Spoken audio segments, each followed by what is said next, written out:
Hey guys, Zomfox here, and today it's time to do the Week 6 review of the 2025 UFL season.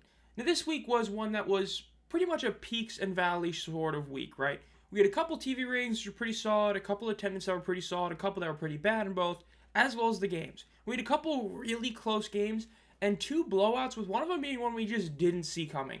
So let's just get right into it with the Friday night game between the Renegades and the Battlehawks. Now, this was a weird game.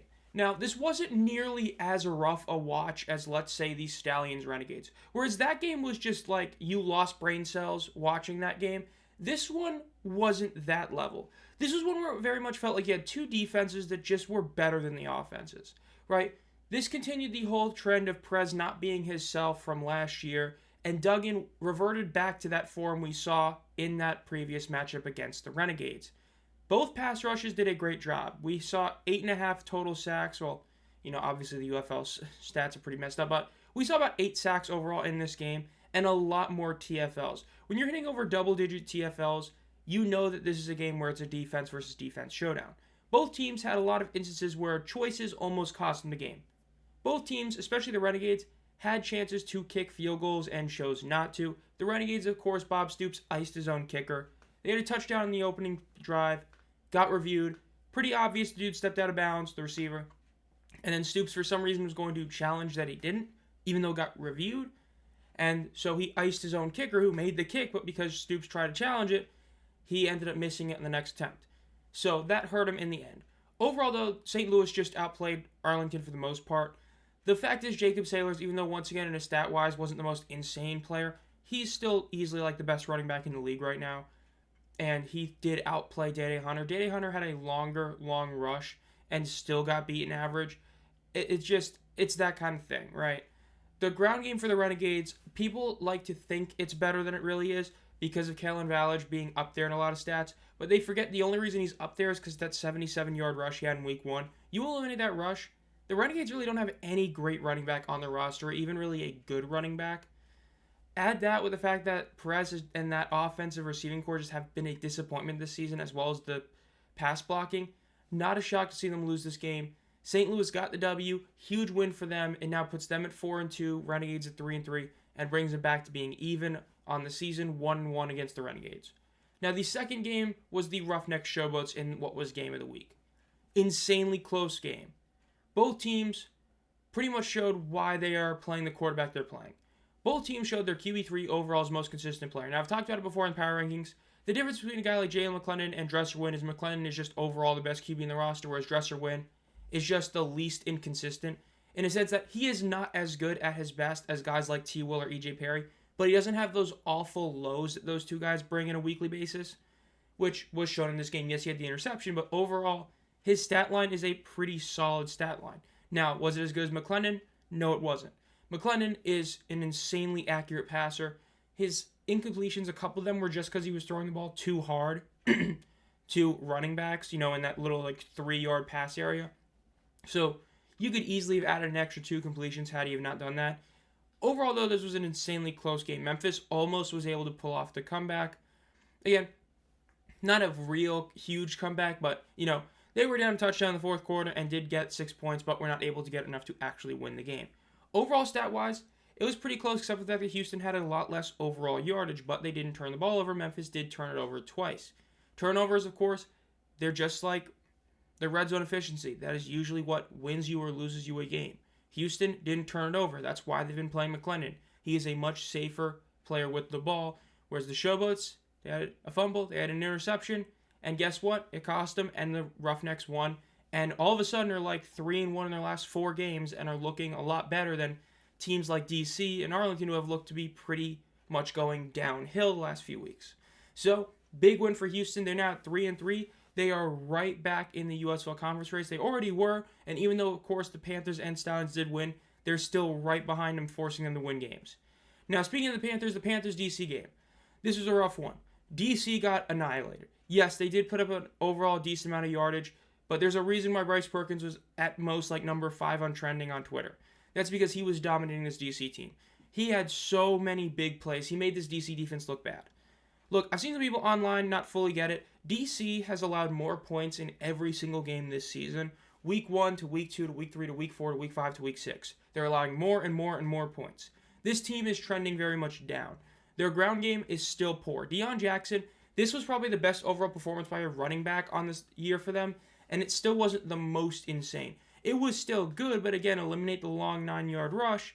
That's, from 47 yards. You're talking about a 38-yard game on 9 carries. That's still decent, but it's not incredible. But for this year, it is actually pretty solid. But overall, it's still not enough at this point in the season when you have Jordan Ta'amu, who had this great first quarter where he was insanely accurate, like 80 completion percentage, and he finished just barely above 50 completion percentage.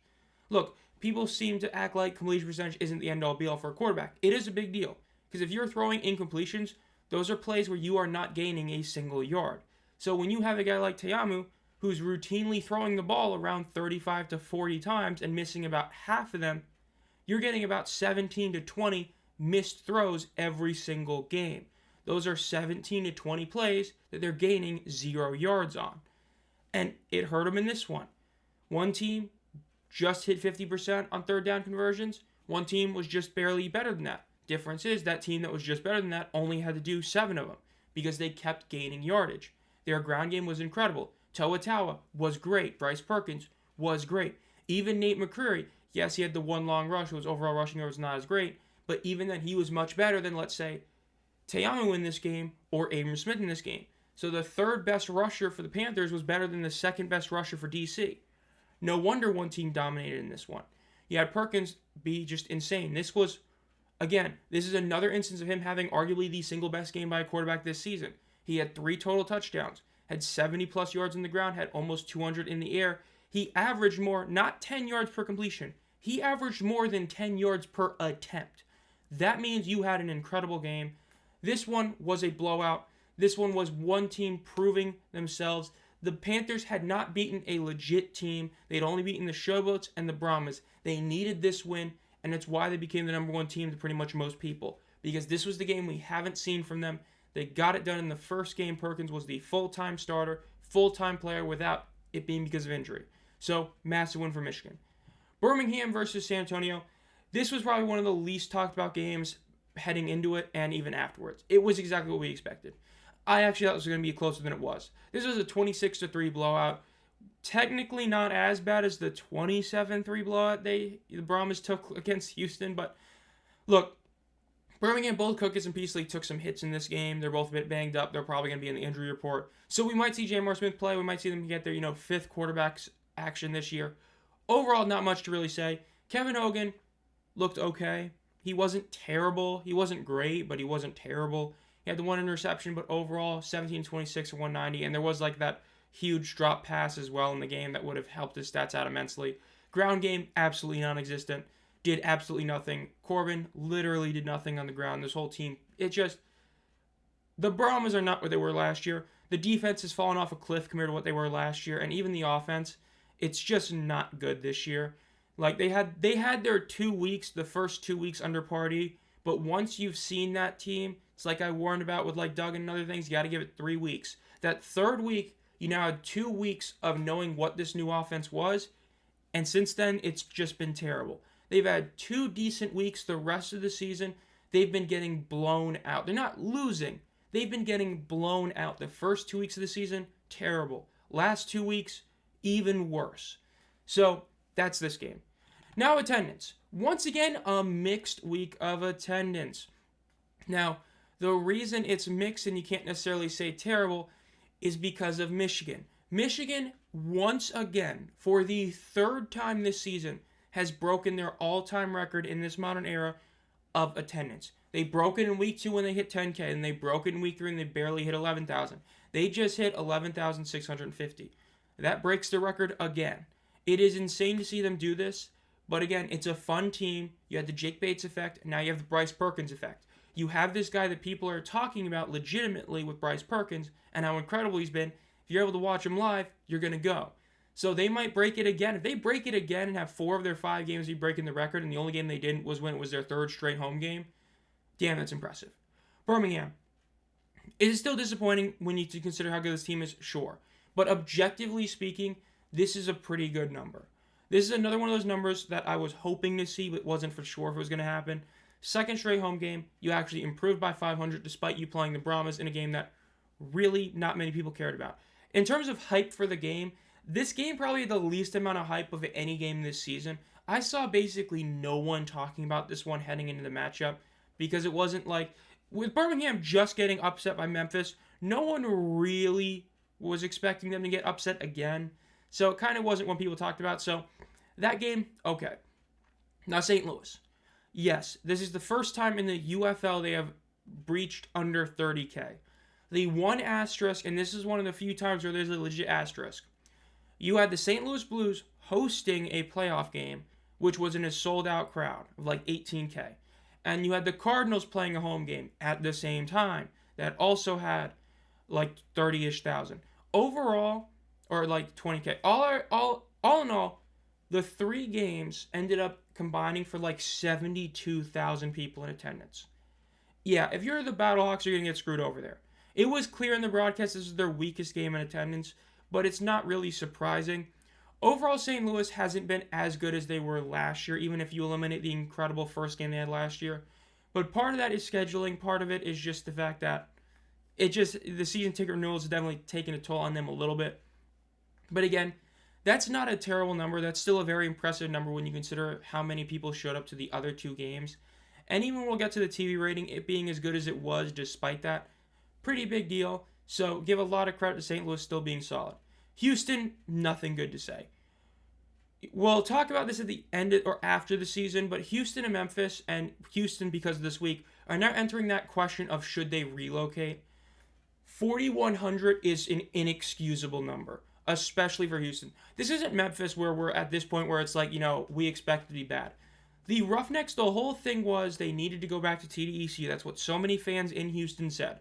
Well, you're back, and your team is better than it was last year by a pretty wide margin.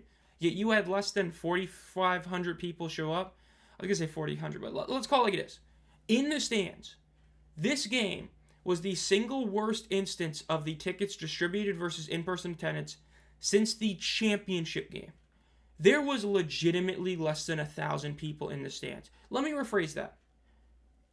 Everyone in the stadium, including the players, there was less than 1,000 people there. There was no one there. There were almost as many people in the stands as there were players, coaching staff, refs on the field. That's how bad this game was. This was inexcusable for Houston. Houston has now entered that question with Memphis as being a should you relocate. Because at this point, look, I've talked about before, when it first happened, when they first decided to not stick with the Gamblers and do this weird decision where you're going to keep the Brahmas because of The Rock, you're going to, you have to keep the other three teams, you had to keep them, but you're going to change the Gamblers to the Roughnecks, keep it the Roughnecks history despite it being the Gamblers team. Yeah, I said at the time it was a dumb decision. You either should have made it a 3-5 split and guaranteed two teams to get brought back or USFL teams, or say too bad, it's the Gamblers. The decision to do that pissed off a ton of fans. Then the team sucked last year. And then this year, they were bad in the beginning of the season, but now, like I said, they're 3-1 in their last four games. Last 5 games, they lost 2 points to the Renegades in week 2, and they lost by a touchdown and a 1-point conversion to Birmingham. So they're a really solid team right now. Yet you had that few people show up, and it's not like you had really any major competition at that point. Just an embarrassing number for Houston, massive L. And then of course, Birmingham is what it is, but Michigan, insanely impressive number. Again, it's a mixed bag. You can't call it terrible because of Michigan, but Houston, man, that's bad. When you are breaking the Showboats record for the worst attended game in UFL history, and that record was just under 4,400, something went bad. Something went really wrong. Really, really awful look for Houston, especially because of TV ratings. It was the single most watched game of the week. Honestly impressed. Let's call it like it is. If this was any of the other 3 games, mainly this was GC Michigan or Arlington St. Louis, that game breaks 1 million. We get our first 1 million broken game. The fact is, we all know there's a ton of people who didn't watch this game because it was the Showboats Roughnecks and because of how few people there were in the stands. Yet it still almost hit 900,000. This was one of the most impressive games of the entire season. This is right up there with the Week 4 ABC matchup for being a great game. Now, again, it's still not as good as it was last year. Last year, we saw over half the games hit over 1 million. But this is another instance of one ending up averaging to 900,000, which we did see a lot from last year. So, good number there. Friday Night Football. Again, a lot of people who were in St. Louis who would have watched this game, because St. Louis usually has great TV ratings, were watching the Blues playoff game. Now, last week, of course, we had the draft going on. So this was a massive rebound. We rebounded back to that 600 to 700K average, in regards to rounding, that we saw before the draft. So, solid there. Still not a great number. You still want that to be closer to 700K. But overall, it's a rebound, just not incredible. ESPN number. Again, ESPN has been the most disappointing network this year. I would say Fox, and there's a good argument for Fox. When you consider Friday Night Football and how that's changed kind of the landscape of it is a bit different. ESPN last year was a very strong network. Again, look at what they had last year. Averaging to the nearest 100,000 place. There was one game that hit 500,000, two that hit 600,000, and everything else was 700,000 or better. This is another instance of a game. This technically does average to 500,000, but overall it's a 45 game that just isn't great. Now, people were talking about it though, right? You had Bryce Perkins trending on Twitter for like almost the entire game. And especially near that like second half, he was literally top 5 for over an hour. Pretty much. Not over an hour, but like close to an hour. He was like top 5. So, that was big. But as for overall ratings, not good. And the Birmingham San Antonio one, not great either. Again, 600K, it's okay. But when you're not beating what ESPN had last week, and ESPN, what they had last week, wasn't even great to begin with. Like, we understand the ratings go down. It's the second year of a league, of course. It's hard to, it's about maintaining viewership, blah, blah, blah. The point is, when you're a major network like Fox and you're not really doing good against ESPN like that, because even last year, it was still obvious Fox was doing better than ESPN, it's just ESPN was doing solid. This year, not as much. As for the TV ratings, it's a bit disappointing, right? It's not horrible, but it's disappointing. The attendance was mixed. This was definitely one of the weaker weeks when it comes to attendance / TV ratings. We expected it with St. Louis, but the other markets, Michigan, hey, credit to them, but aside from that, pretty much everything was either mediocre or pretty poor. Again, the ABC number is very shocking to be that good despite what was actually being played, but it is what it is. Overall, that'll do it. This has been ZomFox. If you enjoyed this video, make sure to subscribe and hit the bell to be notified as I upload any videos. I post obviously at least 3 videos a week, with the main 3 being the Power Rankings, week review, and game picks. So be on the lookout for the game picks video on Friday. Again, I will have a trading cards video talking about my order from ePack coming out either tomorrow or Thursday. Probably Thursday, so be on the lookout for that. Think about becoming a community member, and as always, guys, have a great night.